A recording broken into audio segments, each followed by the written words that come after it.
자신의 손으로 늑대인간이 된 언니 진저를 죽이고 혼자가 된 브리짓. 여러 마을을 전전하며 홀로 살아갑니다. 하지만 언니와 같이 늑대인간 피에 감염된 브리짓은 바곳꽃으로 만든 백신이 있어야 겨우 살아갈 수 있죠. 완벽한 백신인 줄 알았지만 늑대인간 변형을 잠시 막아줄 뿐이었습니다. 언니에 대한 미안함 때문인지 때때로 들려오는 언니의 목소리와 환영은 브리짓을 더욱 피폐하게 만들고 있었습니다. 그러던 어느 날 백신을 과다 투여한 브리짓은 정신을 잃고 맙니다. 눈을 뜬 곳은 마약 중독자들을 수용하는 정신병원. 당황스럽지만 일단 안내를 받으며 주위를 파악하는 브리짓. 이때 그녀 곁으로 다가와 제잘제잘 떠드는 고스트라는 소녀. 그녀의 말에 잔뜩 겁먹은 브리짓은 곧장 도망치기 시작하죠. 하지만 정신병원에서 탈출하는 것은 생각만큼 쉬운 일이 아니었습니다. 금세 붙잡히고만 브리짓. 어쩌다 이렇게 돼버린 것일까요? 이 일로 브리짓은 독방에 감금되고 맙니다. 일반적인 마약 중독자와 다르게 브리짓의 혈액검사 결과는 아주 특이했습니다. 브리짓이 투여하는 백신은 마약이라기보단 독에 가까운 성분. 그날 밤 병원에 젊은 스태프 타일러라는 남자가 브리짓의 방을 찾아옵니다. 브리짓의 검사 결과를 보고 백신을 들고 찾아온 것이죠. 이때 타일러는 백신을 빌미로 성관계를 요구합니다.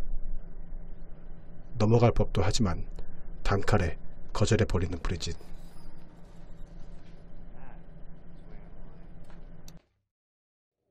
늦은 밤 고스트는 브리짓을 위해 백신을 훔치러 왔습니다. 그때 병원 한켠에서 이뤄지는 타일러의 은밀한 뒷거래 현장을 보게 되죠. 병원에서 벌어지는 안타까운 현실. 다행히 고스트는 백신을 훔치는 데 성공. 다음날 몰래 브리짓에게 백신을 전달해줍니다. 하지만 타일러에게 걸리고 말죠. 점점 늑대인간의 본성이 깨어나려 하는 브리짓. 이 사실을 모르는 타일러는 백신을 화장실 바닥에 뿌려버립니다.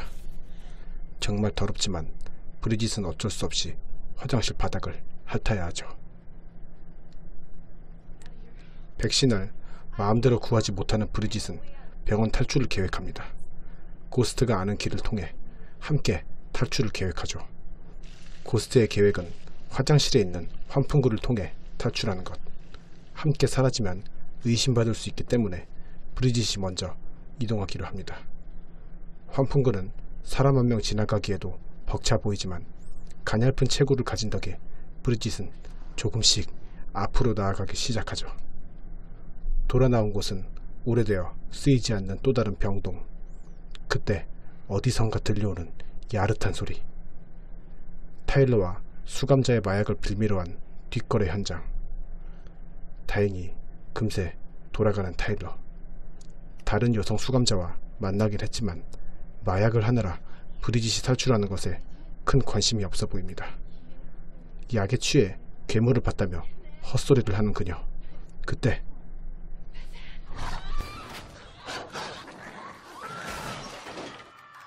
순식간 무언가에게 공격당해 끌려가 버린 다른 수감자. 뒤늦게 고스트가 합류했지만 브리짓은 자꾸 과거 늑대인간의 모습이 떠오릅니다. 그리고 금세 발견한 괴물의 정체. 엄청난 크기의 늑대인간이 두 소녀를 추격하기 시작합니다. 필사적으로 도망가는 두 소녀. 하지만 결국 브리짓이 늑대인간에게 잡히고 말죠.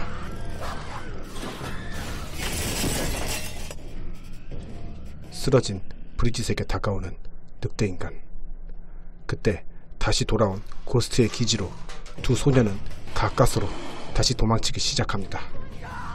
무시무시한 송곳니를 드러내며 달려드는 늑대인간. 다행히 이번에는 간발의 차이로 탈출에 성공합니다. 불가능할 것 같았던 두 소녀의 탈출 계획은 아주 성공적이었죠. 병원에서 빠져나온 뒤 두 소녀가 향한 곳은 고스트가 할머니와 살던 집. 수다를 떨며 밤잠을 청해봅니다. 새벽 공기가 찬 다음날 아침, 고스트는 벌써 일어난 것 같군요. 뒤늦게 집 밖을 둘러보는 브리짓. 밤에는 없었던 스산한 느낌의 허수아비가 보입니다. 안에는 폭탄이 설치되어 있었죠. 혹시 모를 늑대인간 공격에 대비해 고스트가 설치해둔 것입니다. 그렇게 시작된 두 소녀의 기묘한 동거. 자꾸 자라는 날카로운 송곳니를 갈던 브리짓은 종종 이성을 잃기도 합니다. 그때 들려오는 폭탄 소리. 정말 고스트의 예상대로 늑대인간이 두 소녀를 따라온 것일까요? 하지만 죽은 것은 그냥 근처를 지나가던 사슴 한 마리. 사슴의 시체를 본 브리짓은 자신도 모르는 사이 시체를 뜯어먹고 맙니다. 문득 정신이 돌아온 그녀는 자괴감이 밀려오죠. 백신을 구하지 못한 브리짓은 결국 병원의 타일러에게 연락을 하기로 합니다. 영 내키진 않지만 자꾸 늑대인간처럼 변해가는 몸을 감당하기 너무 힘이 드는 브리짓. 타일러를 기다리다 지친 브리짓은 마을 근방을 둘러봅니다. 분명 사람이 있는 것 같은데 너무 조용한 집안. 집주인은 늑대인간에게 공격당해 죽어 있었습니다. 그때 한참이 지나 전화를 받은 타일러가 나타나죠. 늑대인간의 존재를 확인한 브리짓은 뒤도 안 보고 차로 내달립니다. 그대로 다시 집으로 돌아온 세 사람. 집에 오자마자 브리짓은 백신을 달라고 합니다.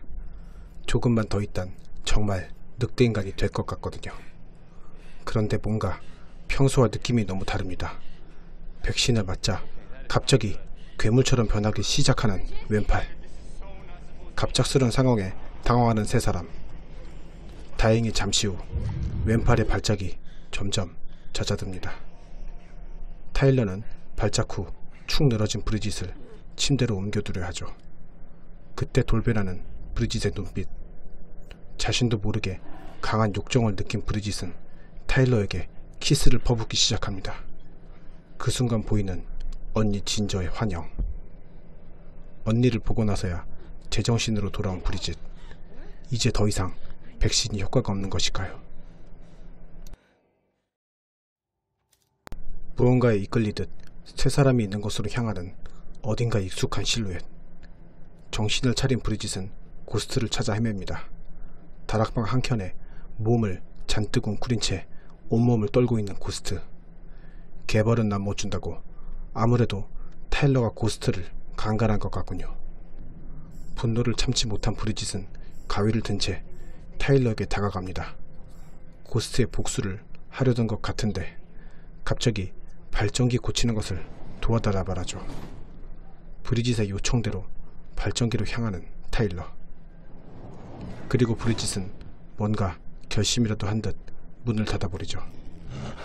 그리고 잠시 후 날카롭게 울려 퍼지는 타일러의 비명소리.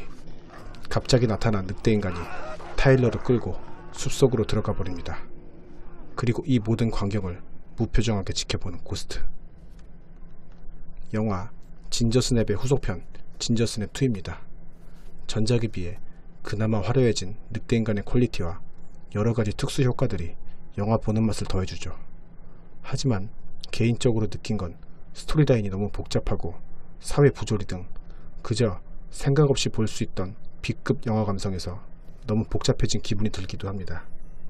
그리고 영화 소개에서 담진 않았지만 주인공이 고스트라고 할 수 있을 정도로 고스트란 캐릭터가 가진 반전과 그녀의 잔혹한 과거는 오히려 늑대인간의 사륙보다 섬뜩하기까지 합니다. 자꾸 브리짓을 따라다니는 사륙의 늑대인간. 브리짓은 고스트와 힘을 합쳐 늑대인간을 처단할 수 있을까요? 영화 진저스냅2였습니다.